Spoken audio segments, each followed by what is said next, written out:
qui est important dans la vie, c'est pas les affaires, c'est la famille. La famille nombreuse, obligée. Eh, j'ai 6 frères et sœurs. La famille, c'est la base. Que tu sois riche ou pauvre, ils sont toujours là.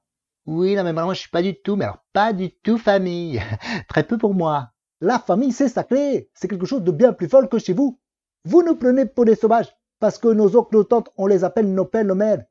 Mais c'est parce qu'ils jouent ce rôle-là. Ils se sentent concernés. C'est les liens du sang. On est la première génération à avoir connu le divorce. Alors la famille, je l'ai bien composée et recomposée. Hein. Mais ce joyeux bordel, ça crée de belles fratries. Quand même plus marrant que la famille bourgeoise, bien sous tout rapport, mais où on s'emmerde. La famille, c'est une institution primordiale. C'est la base de toute société. Perpétuer les traditions familiales est essentiel. Les fêtes religieuses, les saints patrons, les anniversaires, l'ouverture de la saison, les cousinats, et j'en passe. Mais pour rien au monde, je ne raterai une réunion de famille. Jamais, jamais au grand jamais. On l'a détruite. Regardez le nombre de familles monoparentales. À 90%, les femmes obtiennent la garde des enfants. Et ça, pourquoi? Parce que la magistrature est composée à 80% de femmes. Regardez comment les hommes se font dépouiller lors des procédures de divorce. Et élevés par une femme, les garçons ne sont pas aussi masculins qu'un homme. Ils n'ont pas la vision, l'exemple d'un père au quotidien. C'est une énorme lacune. Tous ces faux-semblants, tous ces non-dits, toutes ces névroses, tous ces rapports pervers, toutes ces insinuations, non mais le malaise, je supporte pas.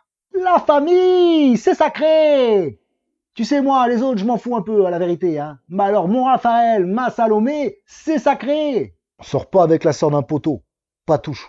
Ouais, bah ma petite sœur, c'est un truc de ouf comment elle est fusionnelle. Bon, maintenant on est grand, t'as vu. Moi, je suis à droite, à gauche. Elle est serveuse dans les Alpes. Non, mais tu sais quoi, s'il lui arrive un truc grave, genre accident de voiture ou alors une rupture et tout, je vais le sentir. Je le sens à distance. Si, tellement on est liés, c'est un truc de malade. Nous inscrivons l'histoire familiale dans l'histoire tout court. C'est ainsi que nous préservons le noble héritage de la France. La famille, c'est la seule chose qui dure. Les affaires, c'est bien, hein, je dis pas, hein, chaque jour prospère, c'est gagné. Mais ce qui dure vraiment, c'est la famille. C'est trop triste un enfant seul.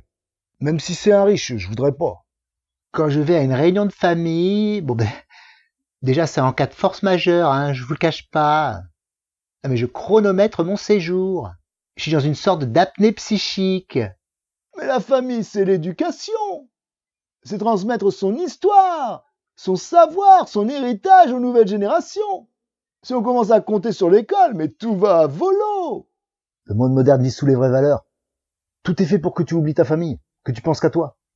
Les allocs, les aides, c'est pour que tu puisses faire ce que tu veux, sans même avoir besoin de se tenir les coudes avec les siens. Je sais que ça peut paraître un poids parfois, mais c'est essentiel la solidarité familiale. Le partage, ça rend humble et proche des choses vraies. On ne peut pas se croire le nombril du monde comme vous, là.